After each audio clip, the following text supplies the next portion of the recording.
이번 신장병 1, 2 영상에서는 신장병의 검사, 진단, 그리고 사료 음식을 통한 영양 관리까지 쉽고 정확하게 다 알려드릴 거예요. 이번 영상은 두 권의 책 그리고 논문들과 함께합니다. 반려동물과 나의 보다 나은 시간을 위한 책, 여기는 바나나 책방입니다. 첫 번째 영상에서는 신장병, 흔히 말하는 신장병이 무엇인지, 그리고 진료를 받으시면서 자주 들으셨던 신장 관련 수치들이 무엇을 의미하는지, 어떻게 신장병을 진단하고 진단받았다면 식이관리를 어찌 해주어야 하는지 말씀드리려고 합니다. 두 번째 영상에서는 이렇게 나오는 질문들에 대해서 답해 드리려고 해요. 이어지는 영상들도 놓치지 말아주세요. 신장 질환에는 그 종류가 매우 다양합니다. 이번 영상에서는 신장 처방식으로 관리가 꼭 필요한 만성 신부전에 초점을 맞췄습니다. 일반적으로 나이가 들면서 많은 반려동물에게서 나타나는 신장병, 흔히 만성 신부전으로 알려진 CKD입니다. 신부전이라고 하면 신장의 기능이 손상되어 신체 내 질소가 함유된 폐기물이 제대로 배설되지 못하고 몸에 누적되는 질환입니다. 급성으로 오는 신장 기능 저하도 많지만 나이가 들면서 노화나 다른 질병의 합병증으로 인한 만성적인 신장 기능 저하가 많이 발생합니다. 5살 이상의 고양이에서 사고를 제외한 사망 원인 1위로 꼽히기도 한 신장 질환인데요. 그만큼 관리와 예방이 꼭 필요합니다. 또한 신장은 한번 손상받으면 회복할 수 없는 장기입니다. 신장 질환에서만큼은 완치가 없습니다. 그렇기에 더더욱 주기적인 검사와 식이관리로 예방하고 이 질환의 진행을 늦추는 것이 중요합니다. 신장 기능 저하로 어떤 문제들이 발생하는지 조금 더 상세하게 설명드릴게요. 먼저 신장 기능은 크게 3가지 정도로 말씀드릴 수가 있습니다. 첫 번째, 혈액 노폐물 독소 배출. 두 번째, 체내 수분과 전해질 체내 산송도 유지. 세 번째, 혈압 조절의 역할입니다. 그 중에서도 가장 큰 역할, 독소 배출입니다. 일단 단백질이 몸 안으로 들어가면 소장에서 흡수된 뒤 간을 거쳐 일부는 포도당으로, 일부는 질소 노폐물로 변하게 됩니다. 이 질소 노폐물은 주로 신장을 통해 몸 밖으로 배출되는데 신장 기능이 많이 손상되어 이를 충분히 처리하지 못하게 되면 몸에 쌓여서 독소로 작용하게 됩니다. 이 독소들이 신장 질환에 의한 구토, 식욕 저하, 컨디션 저하 등과 같은 아이들한테서 주로 불편함을 발생시키는 원인이 되는데요. 이 질병에 대한 평가와 진단은 혈액검사, 초음파, 요검사, 혈압, 여과율 검사 등등 많은 검사를 통해 복합적으로 이루어지게 됩니다. 아이리스라고 하는 국제신장학회에서는 이 질환의 치료를 좀 더 용이하게 하기 위해 단계를 나누었는데요. 이는 크게 2가지 항목, 수화된 상태에서의 공복 혈중 크레아틴과 SDMA 농도를 기본으로 합니다. 그리고 이 검사와 혈압을 토대로 좀 더 상세하게 세분화합니다. 크레아틴? SDMA? BUN, 크레아틴, SDMA는 신장병을 가지고 있는 아이를 기르시고 있다면 굉장히 친숙할 수도 있는 항목들인데요. 신장 관련 진료를 받게 되면 들으실 수 있는 가장 대표적인 신장 기능을 평가하는 혈액 검사 항목입니다. 각각의 항목에 대해서 좀 더 설명을 덧붙여 보도록 할게요. BUN은 혈액 요소 질소로 신장 기능이 떨어지면서 배출이 되지 않고 쌓여 독소로 작용하는 질소 노폐물이 혈액에 얼마나 있는지 알 수 있는 항목입니다. 요소는 간의 아미노산과 암모니아에서 생성되어 신장을 통해 배설되기 때문에 신기능의 지표로 사용되고 있습니다. 하지만 요소는 신기능 이외에 간 기능 그리고 음식에 따라 수치가 크게 달라질 수 있어서 이것만 가지고는 신장 기능을 평가하기 어렵습니다. 이러한 다양한 변수 때문에 아이리스에서는 CKD 단계를 나누는데 사용하는 주된 항목으로는 사용하지 않습니다.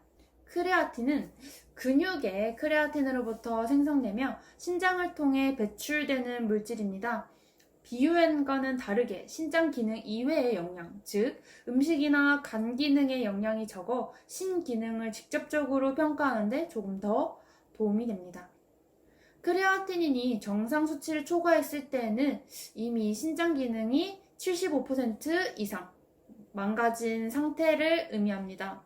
즉, 크레아틴이 정상 범위 안에 있다 하더라도 절대로 신장 기능은 건강하지 않을 수 있는 상태이며, 일단 크레아틴 수치가 정상 범위를 벗어났다면 이는 신장이 회복할 수 없는 기능 저하가 있다는 것을 의미합니다.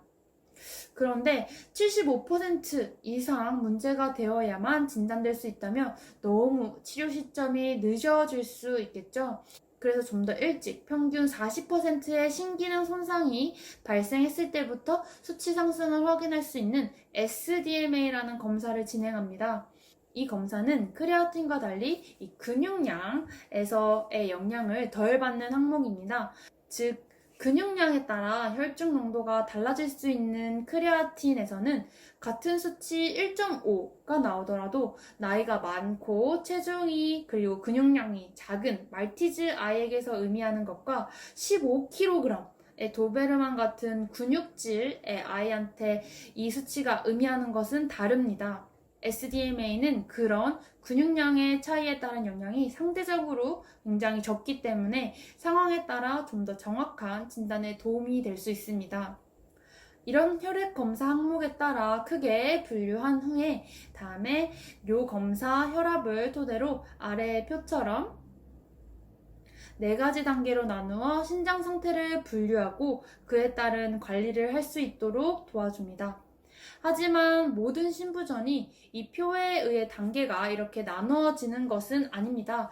고려해야 하는 요소들은 상당합니다. 특히나 복합 질환을 가진 경우에는 더더욱 조심스럽게 접근해야 합니다.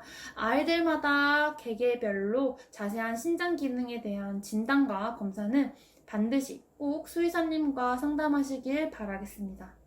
이미 신장병으로 진단을 받았다면 어떻게 식이 관리를 해 주어야 할까요? 신장병 환자의 식이관리 목표는 4가지로 요약됩니다. 첫 번째, 단백질 저항과 양질의 단백질 공급. 두 번째, 신체 수화 유지. 세 번째, 정상 전해질 상태 유지. 네 번째, 충분한 에너지 공급. 첫 번째부터 말씀드릴게요. 신장 기능이 떨어지면서 요소, 그러니까 노폐물들이 몸에 누적되어 신장병의 주된 증상, 어지럽고 식욕, 구토 등등이 나타난다고 말씀드렸었죠. 그래서 이 요소를 줄이기 위해 요소를 만들어내는 단백질 자체의 공급을 줄여야 합니다. 하지만 스스로 몸 안에서 만들어낼 수 없는 필수 아미노산의 섭취는 반드시 필요합니다.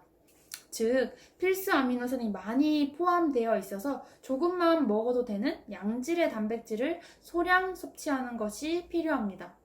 또한 장내 세균총은 생장할 때 혈액 중 요소를 사용하고 분변과 같이 배설합니다. 이것을 이용해서 대장 세균총을 도와주면 요소를 줄일 수 있어 장내 세균총이 좀 더 건강하게 유지될 수 있도록 가용성 식이섬유, 그러니까 프로바이오틱스를 먹여주시는 것도 추천됩니다. 두 번째, 신장 기능 저하로 소변 농축 능력이 떨어지면서 농도가 낮은 소변을 배출하게 됩니다. 그러다 보니 요소를 배출하기 위해서는 일반적인 농도일 때보다 더 많은 양을 배출하게 됩니다.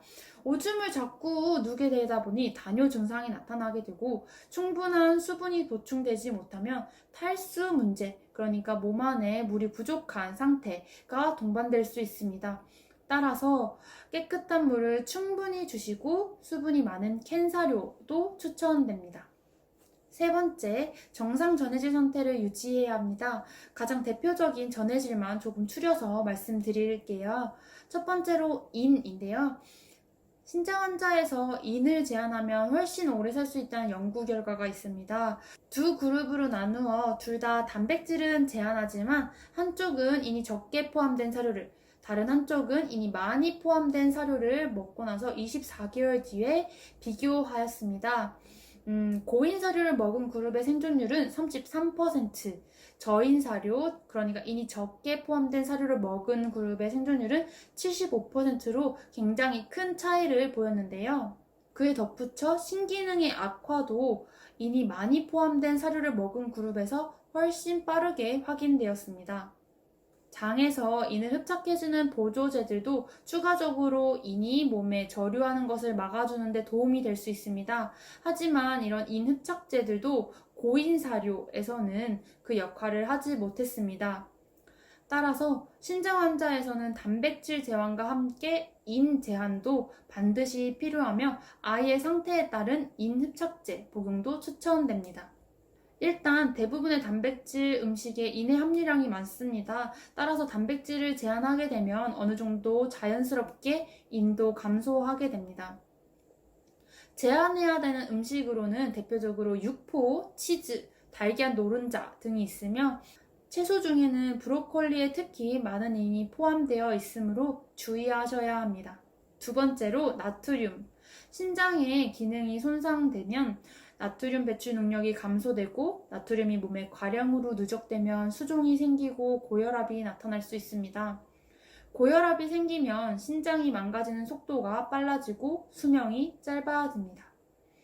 고혈압과 신장병이 동시에 발병하는 경우가 많기 때문에 신장병을 관리하고 있다면 혈압 조절에도 많은 신경을 써주셔야 합니다. 하지만 또 반대로 과도한 소금 제한이 고혈압을 유지할 수도 있습니다. 따라서 아래 정도의 나트륨 함량은 지켜주시는 것을 추천드립니다. 세 번째, 칼륨. 식욕이 떨어지면서 칼륨 섭취량이 모자르게 되는 경우가 많은데요. 더불어 신장 기능에 문제가 있으면 칼륨 배출이 증가하면서 저칼륨 혈증이 나타납니다. 이를 보조제 또는 음식으로 보충해주는 것이 필요합니다. 고칼륨 음식에는 바나나, 키위, 참외, 감자, 고구마 등등이 있고요. 저칼륨 음식에는 사과, 크랜베리, 당근, 양배추 등이 있습니다. 하지만 이런 전해질은 아이들마다 그리고 질병의 진행 상태에 따라 모두 다 제각각입니다. 따라서 결국에는 꾸준한 혈액 검사를 실시하고 때때마다 상태에 따른 음식 관리와 약물 치료가 반드시 필요합니다. 마지막으로 네 번째, 충분한 에너지 공급이 필요합니다. 신장 질환이 진행되게 되면 특히 식욕이 떨어지면서 악액질이라고 불리는 체중 감소 근손실이 발생하여 예후가 극도로 나빠질 수 있습니다.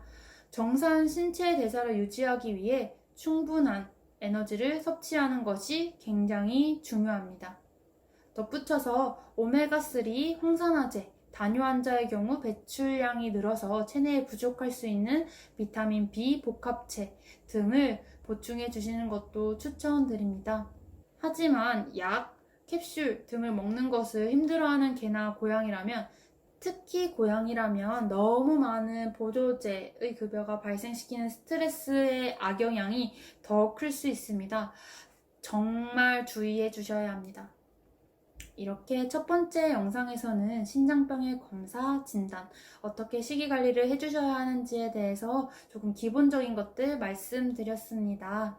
반려동물 영양학 책에 자세한 음식들에 대한 정보와 수치들이 담겨 있습니다. 참고해 주시면 좋을 것 같아요. 사실 저는 신장 환자들에게 다른 질병들보다 훨씬 더 처방 서류를 적극적으로 권장합니다. 신장 질환 환자의 식이 목표를 충족시키기 위해 너무 많은 것들을 고려해야 하고 조심해야 합니다. 사실 개인으로는 불가능에 가까울 정도로요. 그래서 두 번째 영상에서는 신장 처방 사료에 대해 궁금하실 것들에 대해서 준비해 봤습니다. 이어지는 영상도 많은 시청 부탁드릴게요. 반려동물과 나의 보다 나은 시간을 위한 책, 바나나 책방이었습니다.